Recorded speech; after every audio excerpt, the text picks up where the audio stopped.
Hey, ladies and gentlemen, this edition of Juan Epstein is brought to you by our friends at SeatGeek. Hey, good morning, good afternoon, good evening, and good night, and welcome. Oh, you know what I just realized? I'm going to try to call Cipha Sounds.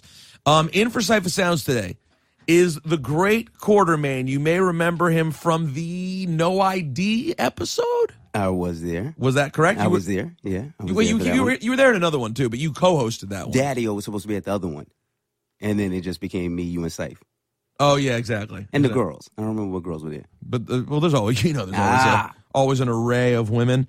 Before we get to our guest today, which I'm very excited about, let's see if Cipha Sounds answers the phone in London. Cipha is with Dave Chappelle for a name drop 2-3 week run. Well, everyone's been kind of listening to Juan Epstein, hearing that he's been reconnecting with Chappelle. Mm-hmm. Oh, Ciph? Hello? Hey, Ciph, it's Rosenberg. I know your name popped up on the phone. You sound so clear, but you're all the way in London town, yeah? I'm in London, yeah? I am here with Quartermain, who's filling in for you. Ciph. Okay. You remember him?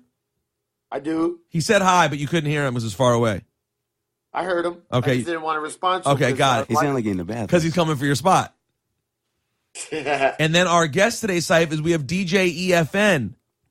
See, I thought EFN was going to be filling in. Nah, EFN's the guest. Quartermain's filling in. How do you like them apples? That's kind of crazy. I know. Now, Ciph, do you have a history with EFN? Like, what do you mean? Like, we used to fuck the same bitches or something? Did y'all ever? Well, I was gonna ask you next. Did you guys ever fuck the same bitch? No, I don't think so. But have you known him? No, we didn't. EFN, I once was in Miami with Little Kim, and there was a chubby girl that worked the valet that I gave the Sheboygan to. Okay. That was my cousin. Do you know her? Or, Well, he did that to my cousin, man. All right, Ciph, real quick before we start up, do tell us how is the Chappelle thing going in London? It is fucking amazing, yo. Why is it so good? Chappelle, because the thing is, Chappelle doesn't really have a full act together. He's like putting it together night by night on stage. So the first run of the shows were in New York, and I watched him start these ideas of jokes. And then I saw him 3 times in New York, get the gist of it, and you just see it, you watch it grow like a plant every night. Yeah, God. And then we come out here and he's just like adding different twists to it because he's in London, but he's just like he's putting it all together on stage and he just wants to do it in front of an audience. It's fucking crazy, man. And are there shows every night, or do you just have days where y'all have nothing to do? No, well, the day we got here, Monday, we didn't have anything to do. We were just chilling. But from now on, the rest of the week, every night. And then what? And then aren't you there for longer than that? Then we're going to some big fight on Saturday. Oh, you're going to O2 Arena? You're going to see Gennady Golovkin? Is that Triple G? Yes. And Kel something? Yes, Kel Brook. You're going to see Triple G versus... You're going to that fight? Yeah. But you don't know dick about boxing. I know that there's some scantily clad bitches up in there. That's for sure. Championship. There will definitely be some bitches up in that joint. Wow. Have you talked to Chappelle about doing Juan Ep? How's that going? That'd be crazy. I have. He's very interested. And actually, Kweli came out with us last night. Okay. And Kweli was explaining how much Chappelle should do Take It Personal and Juan Ep. And Drink Champs. No, do not promote Drink Champs. You know our goal is to shut down Drink Champs. I know it's an odd approach to have him as a guest on the show, but I'm also trying to shut him down. And so what did he say? Yeah. What did Chappelle say when you said this? He's like, let's drink some tequila. No, you know what? He should do Drink Champs. Yeah. He's already ready for Drink Champs. That's for sure. Fine. Believe me, Chappelle's always ready for Drink Champs. But he's doing good. Chappelle's doing well. He seems in good spirits, and you're out there having a good time. Have you seen anyone famous besides Talib Kweli? And Kweli. Gigs. I saw Gigs. Nah, there was some MMA fighter at the show yesterday, but I don't know his name. Yo, I gotta link you up with my dude Marvin, my good buddy out there. Who's Marvin? Marvin's like my promoter dude out there. He's not really a full-time promoter, but he's the guy who got me. He was like our tour guy. Yeah, he's just my homie now. But you got to meet him. Good Yeah. dude, a good London bloke, Yeah. just a good bloke. Tell him to come by the shows. All right, I'm gonna link you up with him. Yeah. I mean, you're also a notorious friend stealer, so he'll become like your best friend. I don't steal friends. Oh, do yeah. I? Big friend stealer. Sounds like Nori. Who'd I steal? Everybody. You're a big friend stealer. There's not a person. Although, no, Ciph, most of your friend stealing would come if I introduced you to Marvin and he turned out to be a hot bitch.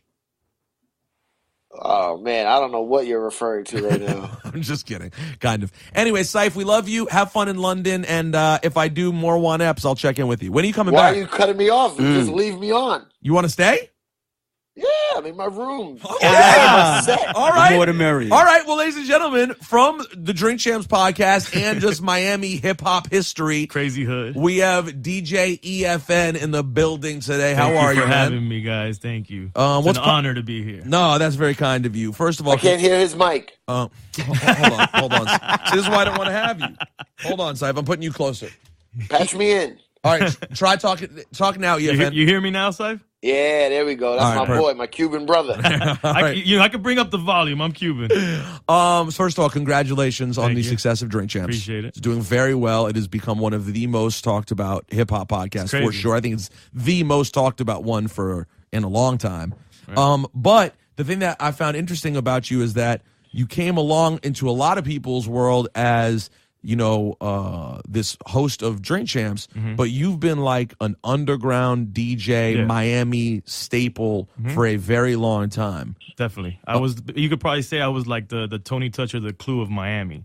Really? Yeah, I So was a mixtape dude. you were I would not. So I Khaled would would have not been the mix radio those dude. two. What? You would not mix what Tony Touch and Well, Clue? no, yeah, What but the I'm just fuck saying mixes Tony Touch and Clue together? the notoriety of their mixtapes. Okay, there you go. I'm not talking about the DJing of it. not I'm the just saying the skills. notoriety of their mixtapes. And like that Tony Touch was for the city. right, and Tony Touch was on like the underground side freestyle mixtape thing, and Right. Clue had the hot commercial, Right. but still. I tried to breaking mix those two records. things, having exclusives, and I was mixing, the tapes. They were mixed. So where are you from? Are you born in Miami? Born in Los Angeles, but raised in Miami, Florida. Cuban, Cuban. 100%. Yep. And what age did you go to Miami? I probably started going around the age of 5. My parents separated around that time, and my dad moved to Miami, and they were back and forth. We were trying to, they were trying to work it out. Ciph's father died when he was very young.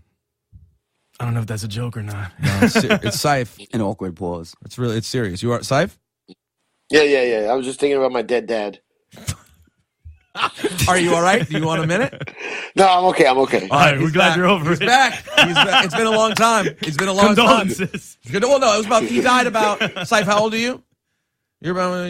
He died about 38 years ago. So Yeah. he's doing all right. Ciph's pulling through. Anyway, so and at what point, like, what's happening when you first become aware of music? Uh-huh. What's happening around As a you? child? Yes. Hearing obviously Spanish music in the home. What was the Spanish music that was popping? That's how you can educate us today a little bit. Celia Cruz. I mean, just Cuban. Actually, I didn't know. I was a child, so I didn't know who they were playing. It's just the sounds, the congas, and the percussions. But really, where I became aware of music is really through film. Really? How so? Just soundtracks, and TV shows as well. And that's what made me.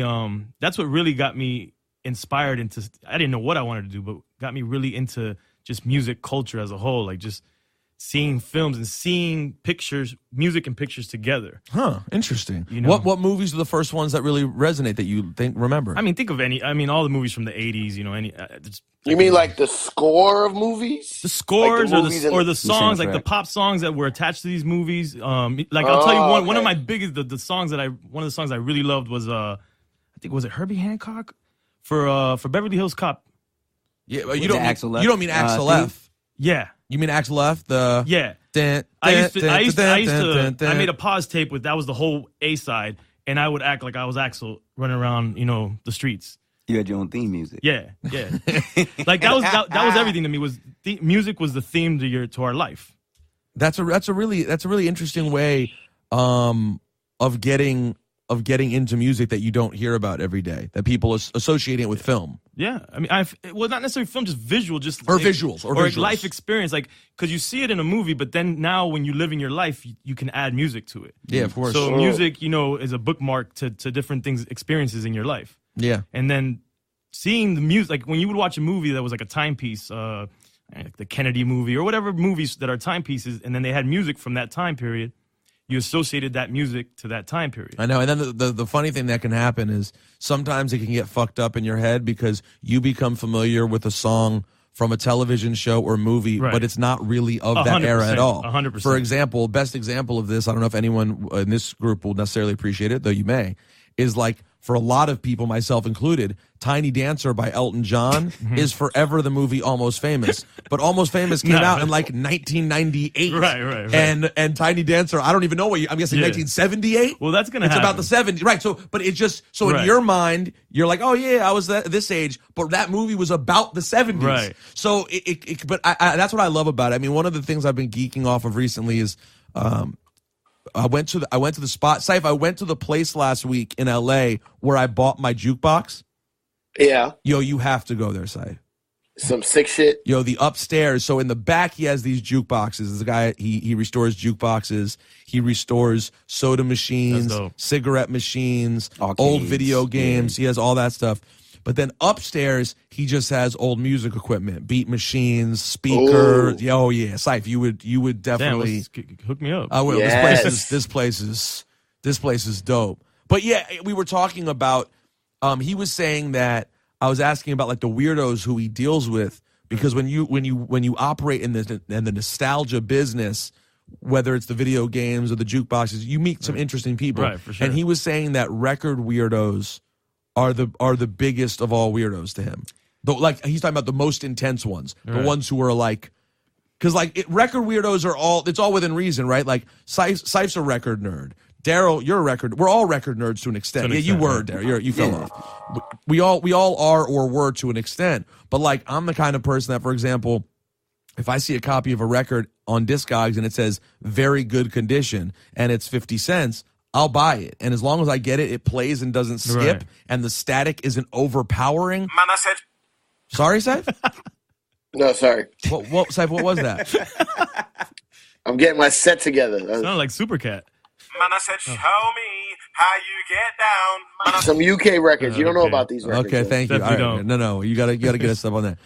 But he was just saying, so I don't give a shit about stuff like that, but he was saying the ones who are psychotic about the condition of records are more than like an audiophile. You wouldn't call them an audiophile? Yeah, I guess audiophile. Like, yeah, so when the record bitrate junkies. Yeah, when the record collector meets the like just absolute audiophile, right? And like they won't stop until they get the perfect copy. Like if I have a record, there's a kind of rare record.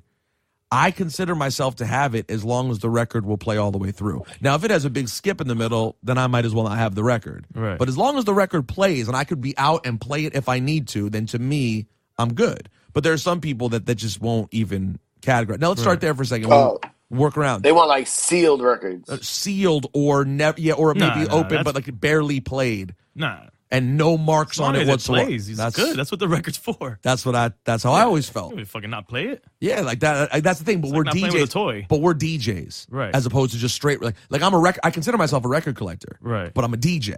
So yes, the records are to be played, not simply to be collected and put away. Yeah. I'm gonna play all of them. And that's why you buy multiple copies. So if one goes bad, you have a couple other ones. Right. And you I always bought like 3 copies. Yo, what were you rich? EFN 3 copies. Well, nah, I wasted all my money on that. And we stole a lot of music. So when did you start DJing? 93, 92, 93. I bought the DJ starter pack in the Source, in the back of the Source. Oh, no, you didn't. I was broke, man. No, Gemini one? Yeah, but before that, I was a pause tape DJ. I had two tape decks, and I would do the pitch, and I would make pause tapes. And you would you blend with the pitch control? I would blend. And that was my first mixtapes. I mean, I didn't put them out like EFN. I didn't even have the name yet. I think my first name was E-Funk or Funk E. I straddled both those names.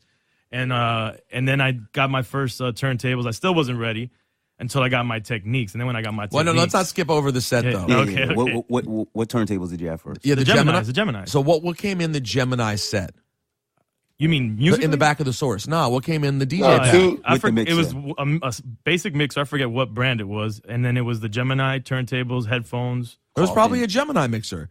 Yeah, it probably was. It was that shit with the sampler. Yes, the little. I love. Yo, I used to love. It was a cheat. That was a cheat though. And I still have one of those in the studio. I might still have mine somewhere. I have my Vestex still. Oh, I stay with my Vestex, but was it the Gemini that had the shitty transformer switches too? Yeah, horrible. Yeah, horrible. Yeah, let me tell you, Judson had that, and my boy Judd, he wore out those transformer switches in like If you used it for like a day, if you cutting went hard with for a day, it was gone. over. All static, practicing. eating crazy. It's static. It's over. Yeah. So you started with that, and they were nasty, I'm sure. Did you realize right away, like, these turntables kind of suck, or you didn't know any better? We're like, you were psyched about I it? knew immediately they sucked. You could tell right away. but I was psyched. Like, for me, it was just to have 2 turntables and then he have a full crate. That was the world to me. I had 3 records to start with. So to finish that crate off, that was in heaven. Do you remember? for me. Do you remember? What? Go ahead. Yeah, Sam. like what you bought records to fill the crate? Yeah, that's how I So when you stole, bought, whatever. So what was the early stuff that you were buying in the crate? My first hip hop record was Self Destruction. Okay. And I love that good record choice. because it had That's a all good the one. lyrics on the back, and I knew that song, front to back. Yeah. So we just had D-Nice, like, whatever Yeah, that's one of my a month ago. Yeah, I was like, that's a great production to have in your hat. Who are you watching at this time? Who's influencing you? Artist wise, DJ wise? DJ wise. Who's mentoring? no, that's what sucked for me. Yeah. I knew no DJs. Me too. And Yeah, I me was hating life, so I was buying those videotapes that the X-Men put out, and the Scratch Pickles and just you had to buy videotapes. Yeah, right? We couldn't go DMC online. Or Battle. anything. Yeah. So I'm watching, and that's how I started to figure. Oh, I'm gonna flip my turntable. Sideways. Yeah. So by the way- That must mean something. By the way, it's so funny that so many of us had that experience because those guys are so good. Oh, man. And what their craft is so different than that of a typical DJ that the only thing you could really learn was like, okay, wait, I can't learn any of your scratches. These are too good, most of them. Right. What I can learn is, Ciph, if you could just, Sounds like- Ciph? Hello? Yeah, what are you doing over there? Nothing. Okay. But all you could learn was turning things like turning the Yeah. turntable sideways. Oh, they don't have, because I was so stupid, I've said this before on the podcast, that I didn't realize you took the rubber platters off before you put the slip mats That was on. one of the first things I learned. So you're like, I was like, why don't these And cut records? the wax, the paper, and put it on the That's on the exactly plate. what I use for it. Yeah. Yep. And those were in the videos. You could see Yeah. like all that stuff. But like, it's not like I could do the Spider-Man battle. You know what I'm saying? Oh, Like, nah. Those guys did magic, man. Like that's, you can't compare yourselves to those guys. Those but it's guys funny, are but that's what we magicians. had to watch. No, and whereas now on YouTube, you could literally just be like, I want to see any kind of DJ do a full Anything. set, and you could Yep. get to watch everything they do. Yep. You could really learn, like, oh, this is how they cue. This is how they mark a record. Yep. This is how many times you should bring it back. Like, you could watch all of it. Back then, all you could do was listen to the radio. Do you remember? I remember as a kid when I was listening to the DJ's double up songs. Yep. I didn't understand what that was. Like, I didn't know it was 2 copies of a record Nah, with one yeah. playing slightly ahead of it. I can't didn't remember. I can't remember when I figured that out, but And sometimes when they would, another thing, when they would play instrumental and go to the vocal version, I didn't know that's what they were doing. I thought it was the instrumental, and then they were playing the a cappella over the instrumental. Like, I just, little stuff I Yeah. didn't understand. Ciph, you know what I mean? My stepfather is the one who gave me my first mixer and other turntable. I had one, he gave me another one. And I would listen to like Kid Capri going back and forth with doubles, not cutting it, just like going like left to right, fader to fader. And I was asking my stepfather, like, what is that? He's like, he must have an echo machine. I was like, what the fuck? Because he didn't know either at all. He didn't know. What happened to your stepfather? I don't know. Personal. What did you say? I'm like, I hope he didn't die. Well, I don't remember. I never hear him. He that's such a random appearance that he just made on the It was podcast. quick. It was quick. It was in and out. Oh yeah, he was gone. He dropped off a turntable Yeah, and yeah, bounced. yeah. He gave you this. He gave you the equipment and he left. Hold that little done. Yeah, but then he took it. They took it away from me. That's when I went and got a job and started buying my own equipment. Oh, I forgot they took it. Why'd they take it away again? Because I never left my room. I was in there for hours just fucking chopping shit up. All right, so you get the shitty Gemini turntables. Right. You build your little crate. How old are you now? Like 14? No. I'm like 16. Okay, 16. Yeah. And where does this go? Where does this DJing habit go? Because obviously at first you suck. You're trying to Right. figure out what to do. Well, this is the thing. Like I said, I wanted to do something in music at this point. Just backtrack a little bit, and then I realized that hip hop is where I want to, like, what I want to be a part of. NWA was what ushered that for me. Why? What do you think Because- resonated?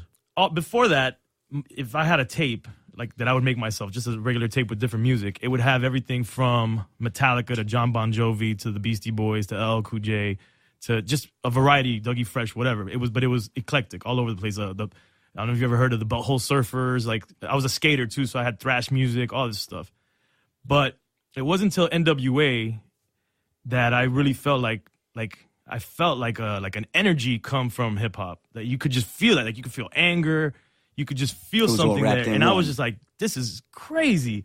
And then going back to the idea of putting music with like, visuals or your life or experiences, I felt that hip hop was in such its baby stages, early stages, that this is the music of my generation and I want to get involved. And then even more so in my city, it's even more infant. Mm-hmm. I know it was already established in New York and LA and other cities, but in Miami, I was like, okay, I can get involved, and I can. At first, as a fan, we would go to every single hip hop show. I was the first time Wu-Tang ever came to Miami, I was there. First time Biggie came, I was there. First time anybody went, we were there. And then now I can get involved. And then I was like, I don't rhyme, I don't have any of this. And then I was like, I can get 2 turntables and start putting out these tapes. I saw the tapes I did coming. the same shit. And that was because I was like, it's something like I always thought like, rapping was like some kind of natural or God-given talent. Right. But you could practice DJing and get better. Right. You know what I'm saying? Like, in my case, no, but yes, I do understand. Yeah. in theory, if you practice, you can learn. No. Yeah. And it can give you you can a learn voice. it. Right. You can learn it, and you can practice and get. The only way you're not better is if you don't put the time in yourself. Oh yeah, definitely had to put in the time. Yeah. Yeah, I wonder how many people tried DJing and literally had no ear for it, but literally couldn't figure out having an ear for it. Like they were like, I can't blend. Like I don't hear blending. I don't, there are plenty of people who start and never become great scratchers or whatever. But you have to at least have, I can blend one song to a next, or I can figure out how to play a party. Right. You gotta have that knack. The parties is where when I started doing parties, that was a whole different energy, and you gotta be able to get that energy from the crowd and know when to change that record and move those records around. And that's something that, you don't... Especially back then. You're not born with that. Or maybe you are born with that. I don't know. It's just, it's funny. Me and Cipha talked about recently about how I was at a party in L.A. This is now like a year ago, I guess, at least. Right. And how there are a lot of new kids. And I'm not capping shit on all the new DJs who use different technology or anything. But how there are a lot of new DJs who play what kids are into these days. That sort of offbeat new shit, and can blend it because it's relatively easy to blend for a variety of reasons, and may even understand having an overall idea of the sound they want, but don't know how to take a party anywhere. Right. They just play even. They just play even continuously. It's like background music. No. And when you do that, right. And there can very loud background music. Yeah. Exactly. And there can be a time and place for that, right? Like if you're doing a corporate site, if you're doing a Nike corporate event and it's just a big party and everyone is there just to talk, that's totally fine. But if you're at a place where the desired goal is a party, truly people are supposed to dance, the night has to have ebbs and flows. You have to have times where you get people up and people come down. And that's something that it just seems like is a craft you have to learn on your own. And it'd be I never took the mixtape application to the club or to the party. I looked to Kid Capri. I was the vocal DJ when I was spinning at parties. I was performing with the records. I was getting you into the records like Kid Capri was doing. That's who I looked at. I was like, oh yeah, that's how you do a party. That's a performance. That right was a there. guy. Were you, Daryl, were you ever big on mic at parties when you DJ'd? Yeah, because people like my voice. So oh, really? My bad. yeah, early on. But if it's a regular gig, it depends how I feel. Because Ciph, you're a big voice guy, DJ. Yeah, that's same thing he said. Kid Capri influenced that, and then dance hall really got me into Miami too. We're big. Before we had hip hop clubs, we were going to dance hall parties to listen to hip hop. So we all Cuban, Colombians. We could tell you all the reggae records. You know what I'm saying? We were practically Jamaican. And in Miami, those pirate reggae stations. Yep. Yeah, and I DJ'd where that pirate. They talk more than they play the records. Oh yeah, the the Miami bass and usually those guys, those DJs Uncle Al and the ghetto style DJs and all where Luke and all the whole show. That was an art by itself. That's totally different. That's something that you have to look at. Those guys, you got to give them a different kind of respect because they first they would play the record really hella fast. And then they would cut it off, and they would practically rhyme on the record and say shit that had to do with their hood or whatever, and perfectly on time. And then they would battle that way, and it was crazy. It was crazy. Hold on. And by the way, now, but you're not talking in this moment. Are you talking about Caribbean DJs? Or are you talking about these Both. Miami-based DJs? Yeah, like the Miami born and bred Like a DJs Miami from like the sound, inner yeah. city, like the ghetto style DJs. Okay, so we'll get Uncle Al cats like that. Yeah, Sugar Hill DJs, those guys. Now, so what do you mean? How would they battle in terms of using their vocals on records? Explain that a little imagine more. if you had a dude rhyming with the DJ and he's battling the other DJ crew with two MCs. All right. Instead, the DJ is the MC, and he's utilizing these records and he's cutting it off at certain points, and he's filling in 4 bars and he's dissing you.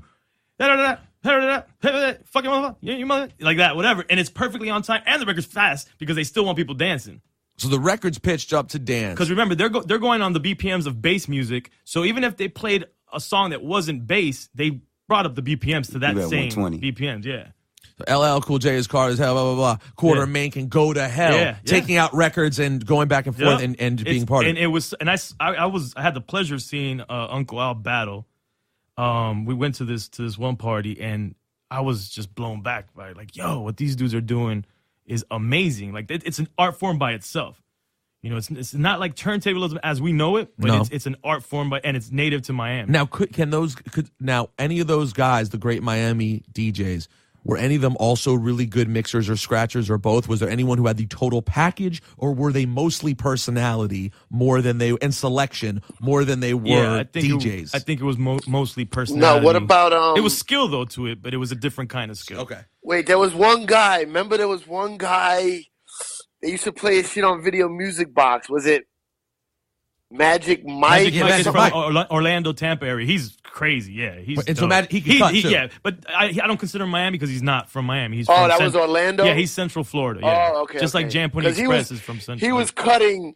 He was cutting over bass records, yeah, which no, was crazy insane, fast. Insane, yeah.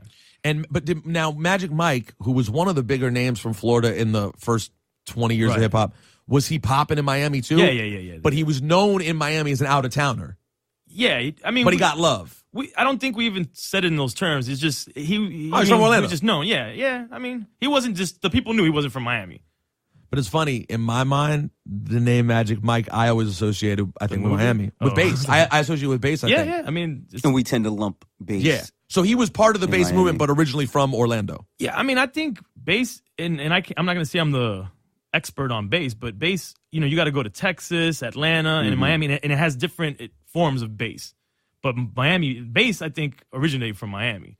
The Miami sound systems. Were you into it? How into that kind of music? Because this is always interesting to me. Yeah. Because Miami heads, like you said, huge Caribbean influence, Yep. right? Huge New York influence, of course. Yep. But then there's bass. Right. And Miami sound. Where did you fall in terms of where your interests were? So this is the way it kind of like broke down historically. A lot of out of towners brought in basically like mostly up north, northern hip hop, East Coast hip hop per se. And then you had the inner city really big on the bass scene. And those two scenes were parallel to each other. They didn't consider themselves the same thing.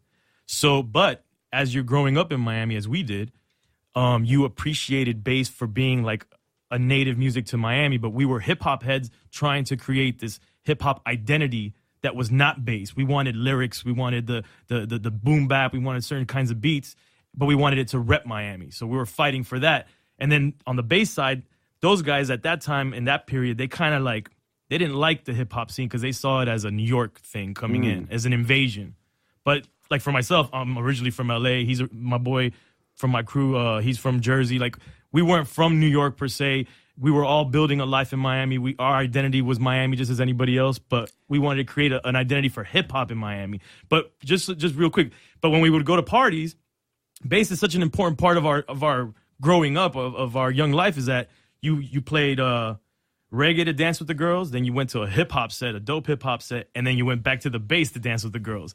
So bass is a part of our so basically, this sounds our like coming of age. It's almost it's really funny. It's Bass was coming at my age as well. Well, Just because I got to school in '96, and I had never really got into it until it was party time. Where are you from?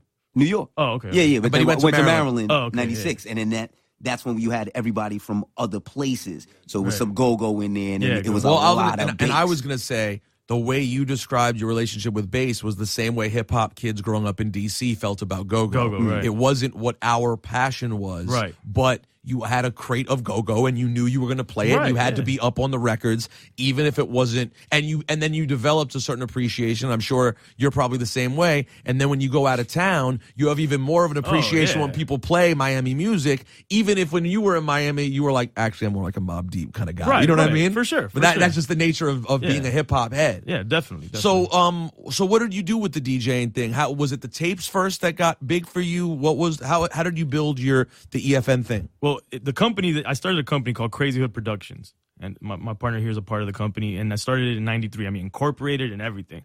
And what was the goal of the production? had no idea. Okay. You know, I'm just like, we're gonna do something. Let's just just don't know start what. something. No, Let's I just have start two it. turntables, but I'm not ready yet to release anything. So we tried to do a party because back then we didn't have hip hop clubs and we didn't have hip hop on mainstream radio. So the only way we got to hear hip hop was like going to reggae jams or someone throwing a house party or a warehouse party. So we threw a party, and then unfortunately that party got shot up. You know? It happens. And the cops came and like, if we ever see this crazy ass shit, you're fucked. So I was like, all right, back to the drawing board. I mean, we're still gonna do a party, but we had to lay low for a little bit. And then I started to feel a little bit more confident with putting out the mixtapes. And what I started doing to try to compete, because they were flooding the market. Our homie Mark Furman, well, he wasn't my homie back then. Hip Hop Connection was the name of the company. He was like the biggest mixtape distributor nationally or internationally. Huge. He got raided by the feds and stuff. Mark Furman from the OJ trial? Not from the different Mark Furman. Although both had their unfortunate name though, but yeah, he was bringing in these mixtapes and he wasn't really distributing any local guys or myself. So to compete with these mixtapes that had all these exclusives or all these freestyles or whatever, I just started to get in the car and just drive out to buy records. Because I had to get my hands on these white labels or these records as soon as they came out so I can at least semi-compete with these other mixtapes. Because I wanted to give the same quality of mixtape to the consumer in Miami. But instead of you hearing shout out to the Brooklyn and the Bronx, I wanted you to hear shout out to Kendall and Perrine and Homestead and Florida City or whatever. So I would drive to Atlanta, we'd go to Jersey, we'd go to New York, just dig in the crates, go to Beat Street, whatever. Drive, come back, put these mixtapes together. And then I just very consistently was putting these out. And slowly but surely, the name started getting out. And then I would go to the and real quick, the name. What name? Your DJ name. EFN? Yes. I went from E-Funk, Funk E, horrible names. I said, let me just, my initials of my name. And just went straight. Eric Fernando Narciandi, And just went straight initials. straight initials, EFN. But a lot of people unfortunately call me FN. Lazy. That's not lazy. That's lazy great, man. son of a bitch. Proud of my name. No, that's a good way to do it. Lazy. And by the way, EFN, effin. People keep saying do Effin', say I hate effin, and I'm like, no, effin', it's I EFN, guys. I'm I positive. have a whole mixtape skit where I diss people say Oh, really? Yeah. Although I guess it's one of those things. By the way, I so relate to you because we were just talking about this yesterday. Ebro. Yeah, like yesterday, Ciph, I know you've talked about this a million times with regard to me, and now I get it. 2 nights ago, I was at Kanye, and it only happened. I got recognized all night, and the only time it happened maybe twice. Right. But when people confidently call me Ebro, it's so irritating. Yeah. But Ciph, don't you agree? The thing is, if someone says it once in passing, you can just ignore it. Right. But Ciph, did you always notice? You've told me this. When it annoys you that people call me you, it's when they're Rosenberg, like yelling it at you, so they know they're talking to you, Right. but you're saying the wrong name. So how do I reply to you? I just been getting right to it. What do you say? Like, yo, enough. What up? Cypher. What's up, man? Happened yesterday too. So as I've been complaining about it on Kanye the first night, went back to Kanye yesterday, and then our other friend Ballard's walking and just hears someone like, "Yo, is that Ebro? Is that Ebro?" Alexa said she was watching it all night. Alexa said she never mentions anything about me like interacting with people, but at the Kanye show in particular, because obviously it's like very much our core market, right? So if you go to the Kanye show in New York, we better get recognized because we're the only. You know what I'm saying? It just makes sense, Right. So she was watching people's the radio celebrity is a bizarre world that only we occupy. Mm-hmm. For example, went to Rye Playland on Friday, which is the amusement park here. Mm-hmm. Ciph, I'd never been to Playland before. That's crazy. That's my grandmother's special. Your grandmother loved Playland? She would take me there all the time, yo. Why'd you go there? It was me and Alexa's 4-year anniversary. Didn't have anything to do. We'd never been. We like amusement parks. Ciph, can you turn the music down? It's down. Okay. So we're at Playland, And this is how I will explain being a radio celebrity. Ordering food, the same place, the burger spot. I'm about to order, and the girl who's about to take my order is like, are you Rosenberg?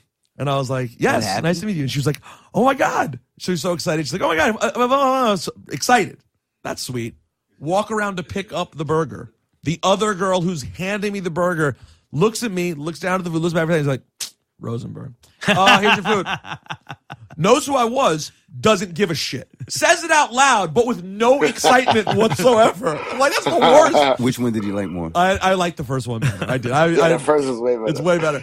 But both were better than the guy at the Garden who was straight mean mugging me and calling me Ebro and seemed irritated when I corrected him. I was like, nah, it's actually Rosenberg. I was like, Ebro's tall and black, and I'm small and white. Well, I get tagged anywhere that Nori's in a picture with a Spanish dude.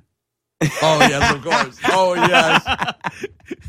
Yo, EFN, I see you. You're like, I'm not. Like, he's Filipino, homie. That's Butch Rock. All right. By the time, when we get back in 2 seconds, we're going to finish and get more into the details of EFN's story. I want to hear about your relationships with Khaled and everyone else from the Miami scene. But first, Ciph, DJ EFN, not effin'. You guys are professionals. Yeah, we're like we suck at Drink Champs.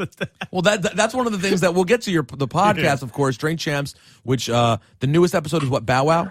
Bow Wow and Combat Jack and Jack Thriller. We dropped them both yesterday. Well, hold on, but you had Jack Thriller and Combat Jack together. Wow, those are two people with similar names who are not similar personalities it's whatsoever. a very interesting show. Where does that go? Where does Combat Jack and Jack Thriller go? You need to hear it. It gets a little crazy. Really gets weird? It gets really weird for multiple reasons. Here's the deal with us, EFN.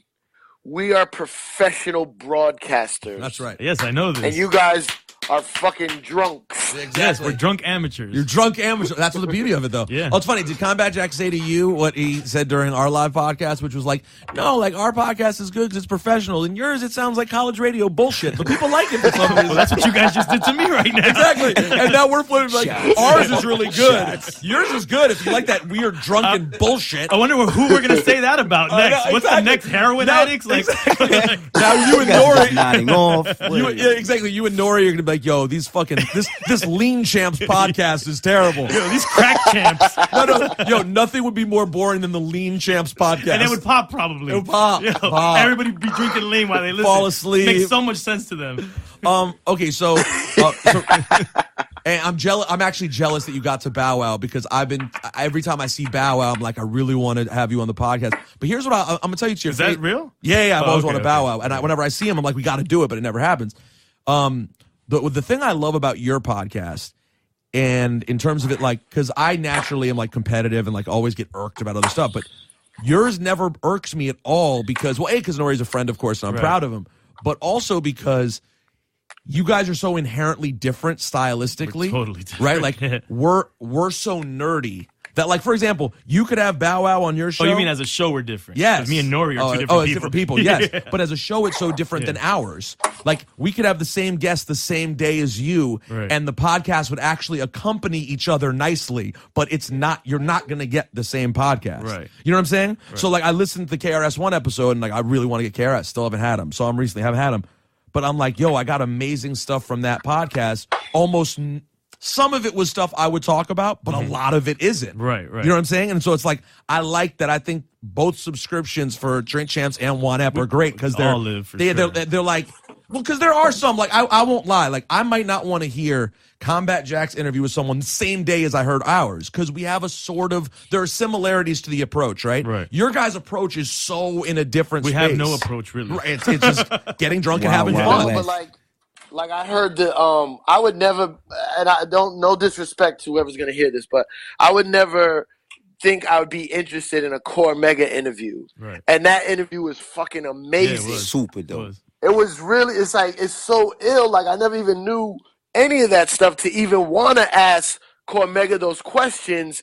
And Nori was there, and you hear these questions that I wouldn't even know to ask. And that's the thing. Like, even though Ciph is more of an insider than I am, we're still both just fan outsiders. Right. Nori is straight You're insider. not gonna get any better than the relationships that Nori has. No, with these artists. so you're going to get a totally different thing. Yeah. So like, I don't get me wrong. I love doing what I do and what we do, which is nerdy, like fan breakdown. No, that's awesome. Yeah. But Nori's thing, he's able to give you something else. Like, I would be limited with where I could go with Cormega. It's a different rapport, and he can push the envelope with these artists. Oh, yeah. We've had moments in our podcast so far where like we're about to go somewhere and like we're hovering, teetering somewhere. I'm like, you know what? When you do Nori's podcast, he'll go all the way there, but it's not a space that we're gonna go that I'm comfortable in. Right. But Nori can occupy that space, right? So you were just saying you guys are different. How are you and Nori different? I mean, just listen to the podcast. I mean, he just goes ham with what he's doing, and I'm trying to like kind of balance it out, and sometimes, you know, maybe I'll listen to what the fans are saying. If he's cutting people off, we'll try to tame that a little bit, or I'm bringing, maybe sometimes I'll ask certain questions that I know Nori's not going to ask, and just in general, I'm trying to bring sanity to the show to a degree. But once I go down the liquor path too, it's we both go to hell. You know what I'm saying? Right. Like, So you try your best to hold on. I think there's been times where Nori's told me, "Oh shit, he's going downhill here." It's like, slow down, Bob. Slow. So let's talk about meeting Nori and other Miami artists. How did you? Who were the first artists that you started building relationships with in Miami, and how'd that happen? Miami artists or artists? No, in general, in Miami. Or in general, period. It doesn't have to be in Miami. I'm just guessing that's where you were.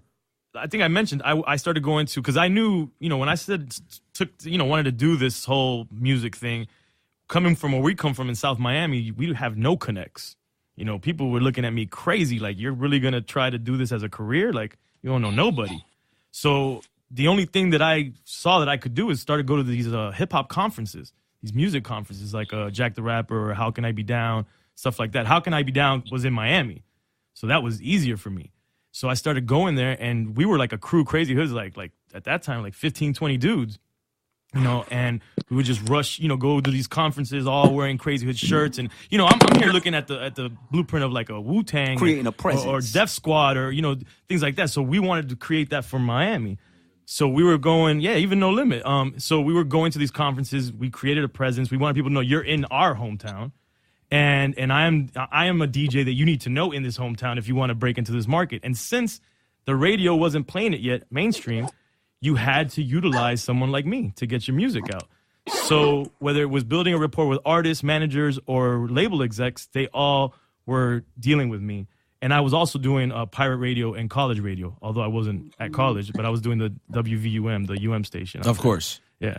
So, and for the record, people who never have been involved in college radio, there are always people involved in college radio who are not from the college. That's like part of... Kind of deboed our way into that. Yeah, did you host the show, or were you just mixed for someone else? Co-host and spun, yeah. I was and did the other dude go to the college, or did no one? Yeah. The people, it was like 3 different people that we were there for a couple years. And we would just be like, hey, I'm going to be the DJ and bring my turntables. Oh, and you're like, hey, I'm willing to bring my turntables, so let's go. I mean, it was cool. We didn't, you know. Right, you didn't, right. But you're right, of course. But they were happy to have you. Yeah, for sure. Let's talk about the bringing turntables to a radio show. And records. And records. Records to clubs back then. I mean, but when bringing, what would someone have to do? Like for my regular job at this point to be bringing turntables and records to a club. Crazy. I can't imagine what my price would be if I was like, every time I come out, I need to bring my records and you my had to pay turntables. for a crew also. Right. That was initially why you had that crew. Was just to carry stuff. Carry, protection of the equipment, you know. It's such a pain. Now you can just go dolo. Such a pain in the ass. And not to mention that turntable cases are like the one case that makes the item you're carrying 50 times heavier than it actually is. And dangerous. Yeah, and oh my God. Don't let someone knock into you. Breaks shit or drops on your foot or whatever the fuck. Those cases, Ciph, they're a nightmare. Yo, I know the long ones too, because I used to have this one crate. Oh, the coffin? The reggae crate. Yep. That was everybody, like whoever was new had to carry that one. Oh, you mean the long record crate, the longer record crate? I had both. Yeah, it was like and the long record crates. Oh, it was like the size of a crate, like a crate and a half, made out of like cedar wood. Heavy as fuck. Well, it's funny. I'm looking for. I'm trying to come up with good ways to store my 45s because right now they're in these shitty. I mean, shout out to Bags Unlimited. They do a nice website. I don't know them at all. They sell like boxes, right? But they're just cardboard boxes. They look like shit. Like they just have no. And now that we bought a place as my new home, I want to have the records look good while they're sitting there. Box. So I've been going on Etsy and like looking at what people do on there. and they have some dope wooden 45 Damn, I need cases. that. But I look at them and I'm like, I said to Alexa, she was like, oh, get these. These are really nice. And I'm like, totally. And I probably will get these, but they look so nice as cases that they will ruin how light 45s are. Because a crate of them will now be almost like a crate of records. You know what I'm saying? If the wood's that nice, instantly, 'cause Yeah. my favorite thing about 45 is how light they are. Yep. So what I really wanted to find was Yeah, but what you mean? You want to take the crates out? no, Like, just you like want if, to use them to portable. transport? Like just within the room just within itself. my own house, but like Yeah. when I use them, then Oh, when yeah, I'm, yeah, you know, because I take out my records, I like to, Yeah. go or if when we move again, what I really want to find but can't, what I think would be really cute and would look good and be dope and different, would be if someone sold mini 45 milk crates. Like That'd I be- would do yeah. that. Like I would love Oh, to have like, little. yeah, that'd be dope. That'd If be someone, dope. because that would actually look good and be kind of cheap if someone just did it. Yeah, I feel like So I've why are seen you that making a before. face It's there? done. No, because it's done now. Huh? Yeah, someone's doing You it. think someone's doing? Once they hear this, Yeah. Oh, so someone, if you could somehow make a mini 45 milk crate that would hold like 145s in a crate and just look like a classic milk crate, that shit Yeah, would be that'd be so. dope. I don't Send it need over. I don't need a wooden box. Like I'll do it, but I just don't necessarily need that. Sorry, that was a PSA for my life. All right, so we still didn't get to how. So you're doing Artists. pirate radio. So now so you become an outlet for artists to a certain Right, so extent. I'm meeting artists. Like we met Pun, we met Biggie, we met Puff back then. We met everybody. How would you meet them exactly? Like, how'd you Just- meet? How'd no, you like, meet Pun? you're- What was the Pun I'm experience? saying you're in the conference and these people are roaming around and it was like a. Yeah, we're 18 years old, 19. You want to years give your old. man a microphone, by the way, Yeah, just in if case you you can can- ad lib yeah, and yeah, introduce yourself properly. And my goddaughter's here, by the way, his daughter. My goddaughter D. Yeah, go ahead. Yeah. Sorry, I don't mean to cut you off. Paul, Ciph, why are you cutting off Paul? No, sorry to cut you off, Paul. I gotta run out because I'm about to go perform. Wait, hold on, Paul. Oh, he doesn't have headphones. Yeah, Yeah, you don't have, hold on. Paul. He doesn't have headphones. Ciph, you have to leave now. Yeah, I gotta leave and go perform with Dave Chappelle. Oh, okay. Got it. So, Jesus. Yeah. So listen, it was nice talking to you guys. Hey, Nice hearing your thank you, story. man. I won't hear the rest because I've never listened to a Juan Ep. But I'll fill you in But, next time I see you. Hey, and shout out to our brother peace Kether, and man. blessings.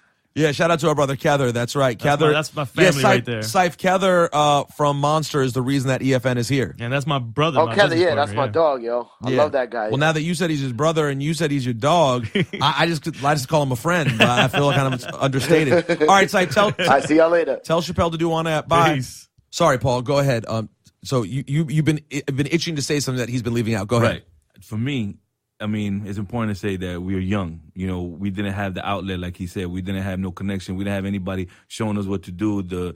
There was nothing going on. We actually planted seeds and saw and watered it ourselves, and we grew to these conferences. And to be at 18, 19, underage, but being in the mix and putting ourselves there is important. You know, I wanted to say that. Yes, so So you don't know. Basically, what he was Salon was saying is, we don't know, and I can speak for myself also. We didn't know what the fuck we were doing. No, we Just didn't. kind of making it up. Sometimes we still don't know what the fuck. Well, we're of doing, course, you know what I'm but saying? back then it was, like I said, particularly interesting because Right. there was no visual blueprint At all. no social media Except blueprint, other no. artists and other people. Like I'm here avidly reading the source and looking at all these other crews and even like Luke in my own city, seeing how he was an entrepreneur and what they were doing grassroots wise. And I'm like, okay, I can kind of emulate. I see we can do this. what's going on, like the things I can identify that I can possibly do. You know, and that's what I do. And one of the things that we became great at was promotions. That we started to get hired. I Who eventually- was your biggest influence promotion wise? Like whose game in Miami did you see? Like, yo, their promo game is everywhere. Well, not in Miami, just in general promotions. Like, I mean, like he mentioned, No Limit. Seeing them, they just like, Everywhere. Army Deep. You know, seeing Wu-Tang, the way they branded. Luke, just how he did his company and how he was an entrepreneur. Like, just taking a little bit from everybody. And then I was just like, we don't have money per se to do certain things, but we can go out into the streets and brand ourselves. We can slap stickers, snipe, wear T-shirts, go up in people's faces. 20 motherfuckers wearing T-shirts. They're going to see who we are, whether they like us or not. My whole motto is like, they don't have to like us. They don't have to think we're good. I just want them to know us right now. And that was the whole point of that early stages for us. Do you remember at these conferences walking up on people? Remind me of a few stories. Do you which memorable walk-ups on artists do you remember from when? No, this is what I wanted to say. It was hip hop was in such a youthful time that Everyone is artists at those was and they conferences. were excited to be Yeah. recognized because people weren't necessarily like they would come to Miami and they didn't think that people knew them in Miami.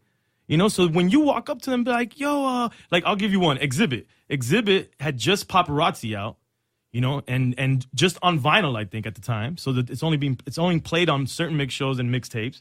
He comes to Miami for one of the conferences. He's I think, sitting in the lobby of a hotel by himself. Yeah. And I tell these dudes, really, it's not like we saw enough of him to know, like, that's Exhibit.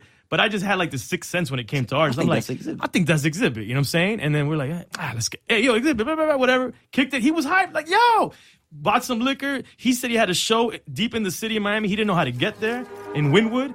And then we took him. He jumped in the back of my Pathfinder in the back part because my boys were in the other seats. Drank his fifth. Took him to the show. And we got him to the show, and then that was memorable as hell for us, you know, at that age, you know? And that's such a classic record. Oh, and man. His DJ, I was more geeked to meet the DJ that made that record that was with him. What was his name? I forget his name, man. But he told me that he's the one who produced that, and I was like, yo, I'm talking to him the whole time, not even Exhibit, you know? People also forget, you know, and this is something that's true in almost all businesses of entertainment, like definitely true in wrestling as well. I find it when I'm in that world. Right.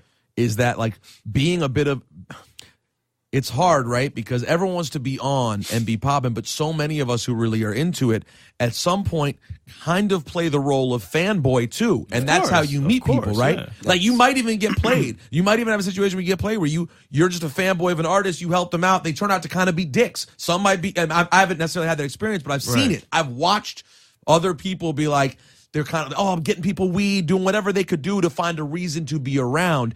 And of course, it's all about that person's like individual hustle and style that lets them either become a colleague with someone where they show you great respect, or they just treat you like a bitch who will get you some weed. Right. Yeah, I think I always was like, I was definitely a fanboy and appreciate all these dudes, but I always made sure that people respected me and my crew. Right, like you let them know, like we do something, like we have love for you. Yeah, no, don't disrespect us as a fan, as a groupie or anything like that, because that's not the level. Nah, you let people know that you guys bring something to the table. And yeah. Okay, respect was number one for me. I'd say everyone says respect number one. I got respect like number three, number four. But all right, Paparazzi is a song by Exhibit. It was the lead single of At the Speed of Life. Okay, the song samples Barbra Streisand, which I did not know. Yeah. That sample was used in a couple of records, too. Producer Tayod Ausar, THAYOD AUSAR, does not have a Wikipedia page himself. And that was his DJ name? Well, no, I don't know. I don't remember. He was the one DJing for him. He was on. Remember, he's on his promo tour. He's on his promo tour with just that single out and the B side. I forget if there was something on that B side. The loud promo was the instrumental. You know, Radio Dirty instrumental acapella. But that, you know, back then you could put out a single like that, and it's like in the streets, you're hot. So he was on his promo tour, and then he told me that this is the guy DJing for me. I forgot if he had a DJ name or not, but he produced Paparazzi. I was like, and I'm sure. Listen, I'm sure at the time, that record is bananas. I'm sure at the time that Exhibit put out Paparazzi, the idea of being recognized in Miami was absolutely a big deal. What year is that? 95? 95. Tell you this though, when this joint in just because we're mentioning it, 98. I bring this up, I think, every year on this podcast. This is a crazy record. The video, this is genius. That video is crazy. What you see is what you get. Exhibit has. I'm going to go ahead and wait for it. Call Exhibit underrated. Yeah, definitely, especially from that time. What you see is what you get now. And the whole Alcoholics crew. Well, yeah, Original Drink Champs. Original Drink Champs. Yeah. King T. Shout out to King T. Shout out to King T. Indeed. Paved the way for them. Anyways, so that was just one example. Do you remember? Because I love to ask stories. Do you remember running up on Pun? I mean, I didn't run up on him. We just went up to him. You know what I'm saying? And just the way you put it sounded, you know. I don't think we would have done that. I mean, we were just going up to people, and I'm like, were you getting drops from people ever? Drops on cassette tape joints, you know, like. Still got them? You have on computer now? I have everything. I'm a hoarder. I have everything, man. Cassette and have you digitized? I haven't digitized everything, but I have cassettes. I have an original digital 4-track where I got all my first freestyles as well. Who do you have any good original freestyles? Ton. I have tons. Yeah, I have De La Soul. I have people from the Woo. I have the Beat Nuts. I have obviously I have a million from Nori and CNN because that was really one of the first national artists that really started working with me. I mean, I have a ton of stuff, man. I forget. Like I have bad memory too. So then I drink. Yeah, Bacardi brain. We call it drink champs. Drunk facts. That's why we say drunk facts. We're off by a year or two. So they're facts. They're facts, Jays. They're facts, but there's something wrong with the fact. So excuse us. And then so where did it go from there? Well, imagine being a Miami DJ and now just having those drops, and now the local heads are like, "Yo, EFN got Pun, EFN got Biggie, EFN got we had drops from everybody." You have a Biggie drop? Excuse me? You have a Biggie drop? Yeah, I have a Biggie drop. What does he say on it? I don't know. DJ EFN, baby, baby. I don't know what he says. I forgot. Come on, man. You remember? I don't remember. No, I have. I mean, I'll find it for you if you want, Paul, and I'll send it to you. I would like that. I want to hear the Biggie. The only person I ever knew with a Biggie drop was You didn't have one? Nah, I never met Biggie. No, you. 97, I missed it. I remember even Puff had a cast on that day. I remember that. He probably fought someone. DJ Book, my boy DJ Book had a Biggie drop, but like I really don't know. There aren't a ton. Yeah, I definitely have it. Ever meet Pac? No, that's the one person I never got to meet. Never met Pac. No. Did you see Eminem in any of the early days? Yes, when he was touring with the Outsiders. Wow, Yeah. He came after his the show at Cameo. He came over to a club that we were working at with Paul. And with Paul Rosenberg? Yeah. Okay. And I remember, I don't know if they kind of like didn't want to let him in at first. I don't know. We were there, and that I don't know if we helped, but we met him right there. And then shout out to my boy Scam, who worked on his artwork on Slim Shady LP. That's our friend from Miami. Works on a lot of art. He did the Drink Champs logo. Designed that, which is a dope logo, by the way. Scam too. So, and he did Beats Rhyme in Life for Tribe Called Quest as well. Wow, that's interesting. Yeah, Scam has you should get him on here. He'd be really amazing. And did a lot of stuff, huh? A lot of stuff, and he did the song with M. Yeah. So Scam is a very interesting dude. Okay, so obviously there's a lot of years between you doing all this and the podcast now, which so many, and it must be a weird feeling to have so many people now, in other worlds, recognize you for this one thing that you've done. Right, it is awkward because we do a lot of things. We still do other things that we're proud of, and then for people to be like, congratulations on one thing. Well, no, congratulate me on everything. God damn it. My career. Like, we're very proud of. We have this series called Coming Home, which we can talk about or not, but where we explore hip hop in other countries. That's dope. Yeah. And how did you come up with that? And first of all, the idea is it's a DVD where you, like the one that you brought with you today, right? Haiti, Peru, Cuba, and we're about to come out with Vietnam. Exploring hip hop in those places. How do you do that? Well, it started as an idea that had nothing to do really with hip hop. I'm Cuban American, never been to Cuba. If people know there's like that struggle between Cubans in America and Cubans in Cuba, they don't want you to like go back and forth. It's like taboo, especially in 2012 when I decided to go. If you're raised here, your family's always like, you can't go back to Cuba. You'd be helping Castro, or you're going to get killed, or they're going to put you in prison. So I decided, fuck it, I want to go, and I want to go before it changes while it's in its bubble. And one of my other homies that's in our crew, he's an MC, and he's also a filmmaker, Garcia. He's Cuban-American. I said, let's go, and let's film this, at least for ourselves. You know, we're like first-time filmmakers doing this, and not even thinking it as filmmakers, just documenting the trip for ourselves, for our families, for our friends. So when we go, I met a homie, my boy Eric. He works with a lot of artists, hip-hop artists in Cuba. So I'm like, let's meet these artists while we're there, see how they do hip-hop. So we filmed the whole event. We come back, we put together this amateur film, and we start screening it, and people loved it. And eventually it got into the hands, shout out to my boy Ramon Dukes, to Revolt, which was just launching in 2013. And we were one of their first original acquisitions, like that they aired on Revolt. And then while we're showing this film in screenings or little festivals, we started getting feedback from people saying, you know, I'm not Cuban, but you're inspiring me to want to go to my family's roots and to the country of origin and all this. And then all I could think about is I love the concept of Anthony Bourdain and all this stuff. I was like, why can't we go back to these countries or to these countries on behalf of the hip hop community and explore how hip hop is being done there? And that's where the idea came from. And then the only reason it's coming home is because of the first one was me coming home to Cuba. So we kept that, and then I added a tagline: wherever we find hip hop, we find home. Well done. So I see what you did there. Yeah. See what you did there, and guess what? I like that. Thank you. So how many are there total? Have you done?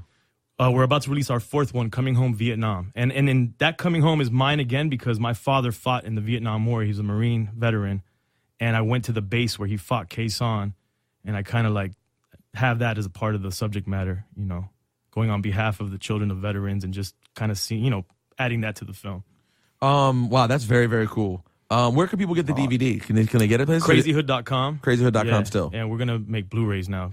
DVDs are played out now. I really, yeah, I know. It's a wrap. Or USBs, I don't know. I will say another really cool thing I think about the podcast you're doing is I don't know. I always consider myself like a local hip hop guy to a market. Like I always think of myself still, even though I've been in New York 10 years, as like a DC hip hop guy who was always doing college radio and hustling and being involved and meeting artists when they came to town and doing the whole thing. So I love seeing someone else from another market who is doing that same thing get their due. Right. You know what I'm saying? So even though, you've done a lot of other things and I get it. And only some people will appreciate those things. The fact that you have a thing, one of your contributions to hip hop is being appreciated on a broad scale. Right.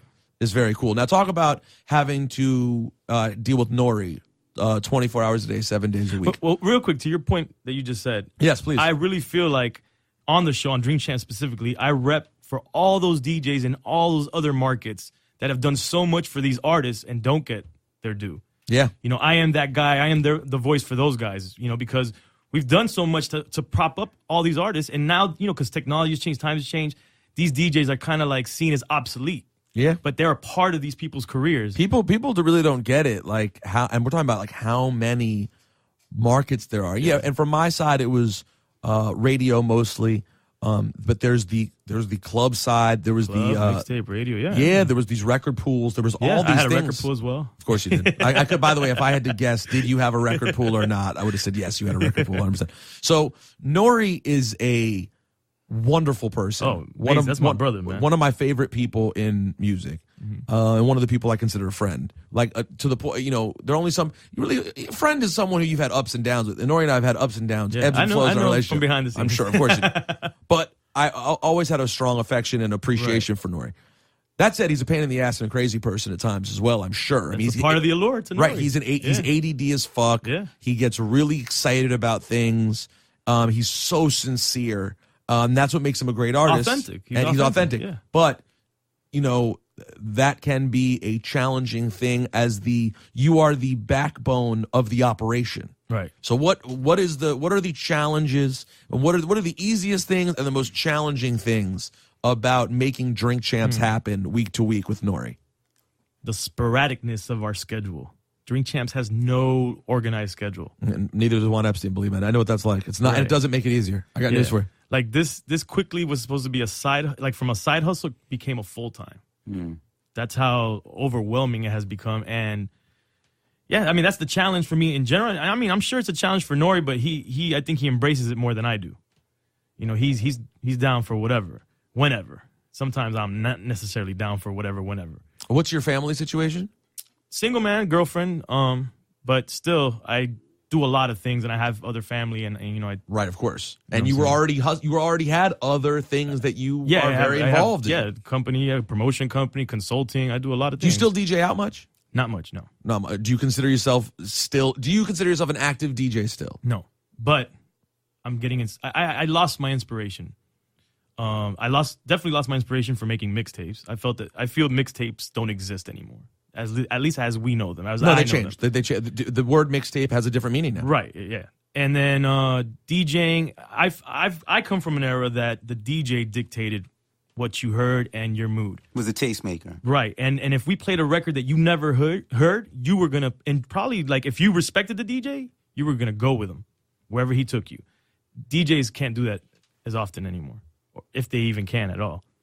Well, it's funny. I mean, everyone does it for themselves, right? Like everyone's deal is that they find what they want online, and then it's like your job is just to play the song they already like. Right. Which, you know, listen, there's some benefits to that as a DJ. Sometimes it's easy. You get to a club and songs started popping yesterday on SoundCloud, and it's already a hit when you play it when you're out. Right. But the downside is, it's harder to take people on a journey. This is just my personal reason why I don't do it. I don't down anybody for doing what they do.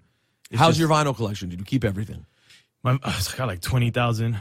And I had more, but some hurricanes and floods ruined my records. And I still have some of those records that I just couldn't get rid of that are all fucked up in my crates because of water damage. But how organized is your shit? Like, do you keep your shit together or is it all over the place? No, because of some recent moves in the past couple of years. It's not organized. It looks organized, but I know it's not organized. Like I know I have a record that I want, and I'm like looking at the piles, And you're like, fuck. and I'm like, I could never find this record. If I've been trying to get the white label LALA forever. That I know I have it. I put it on a mixtape. Probably the first person to put it on a mixtape in Miami, and I can't even try to tackle my collection to find it. I actually have that. I have that in my. I got a copy of that recently again. The one that's the original Dog Pound beat, yeah. Mm-hmm. And I think Ciph gave me another copy of it that I have in like my close to me crates because that was one that I couldn't find too. Right. How many? Have you asked Nori how many they pressed of that? No, that's a good question. I don't know if he'd know. That'd probably be a good question for. Should we call him? Call him. Let's ask before we got to wrap up here in a minute. Let's call Nori and ask him right now. Yeah. I also want to make him feel jealous for not being here. And let's talk about how I met Nori, so we could. Oh yeah, please set us up with that on the way. You ready right now? Yeah, go ahead. So Nori came down on the promo tour for CNN when Pone got locked up. 97? 97, early 97. And my homie Phil the Mayor, who now they do live on Sundays, and these dudes, Yeah. Back in those days, like we didn't have the radio pop, and so they had to take the artist that was going to perform at any club on a tour of like record stores or whatever. I had a hip hop clothing store called Crazy Goods. Wait, hold on one second. Nori? Hello? Nori. Yo, Hey, what's happening? It's Rosenberg. what's going on? How you doing? I'm doing the JuanEp podcast with my special guest, DJ EFN. Oh, wow. Yo. Oh, man. You like that? I really like that. That's what's up. All right, we have one question that just came up, and you were the only one who might know the answer, although I'm guessing even if he says that he knows the answer, again, Right. it's a drunk fact. Right. Like, I'll believe it somewhat. Yeah. How many copies of the white label of LALA did y'all press up? I have no idea. Thank you. I think Gino might know, right? Or Martin might know. Martin might. Martin. To be 100% honest with you, the honest answer to that question is that is a tragedy, Gaddafi, or Stretch, or Stretch Armstrong. You're right. Stretch Armstrong. This is pre-Martin, pre-Gino. Yeah. The only people, because rumor has it that it was Trag's idea to press up the white label, but it was actually Stretch Armstrong's parents' money. Wow. So parent, not even Stretch Armstrong. Stretch didn't even have it. It was Stretch Armstrong's parents. That's what the rumor has, his parents' money. So in a weird way, Capone and Noriega got put on by old white people. That's not weird. Isn't that the music industry? In the weirdest way. Word. You know what I mean? Industry. Word. Yeah. That was when Nori called Stretch an albino ostrich. Albino ostrich. That's our brother. The albino ostrich. Man. All right. Yeah. All right, Nori, I just want to check in. You had to at least have your voice on this for a minute. Absolutely. All right. One love, y'all. Later. Absolutely. Make some noise for Nori. Make some noise for Nori. Wait, so keep going with the Nori story. So we met on that promo tour. He came to my store to promote that party that he was doing, and he came in, and I had my digital 4-track. I think I just recently bought it. And I was like, microphone's like, yo, I do mixtapes here. Can you drop a freestyle for me? Boom. He did like 2, I think, that day. And we just hit it off. I don't know if it was the Latino thing from him, but we hit it off. And then I was the first person to bring him, or we as Crazy Hood were the first people to bring him to do his first solo show in Miami. Wow. NORE. And then they hired me to organize Capone's first show out of prison, the Capone Home Show in Miami. So we just stayed in contact. And then whenever he came to Miami, he dropped freestyles for me. And then whenever I was in New York, I came through his studio and we worked on stuff. And I was his voice in Miami, and he would advocate for me. I'll get people to hit me up that he was on Hot 97 shouting me out. And that's how. And because of him, I have to give him the credit because he was at his height. I was able to get other people to start doing more of those freestyles and more, giving me more tracks like that. And then the mixtape just took off from there. And now here we are in 2016. And then he moved after the reggaeton movement. I never liked the reggaeton. Well, of course. And he knew that. And after the reggaeton movement, he moved to Miami, and we had a conversation. He's like, yo, I know you didn't care for that.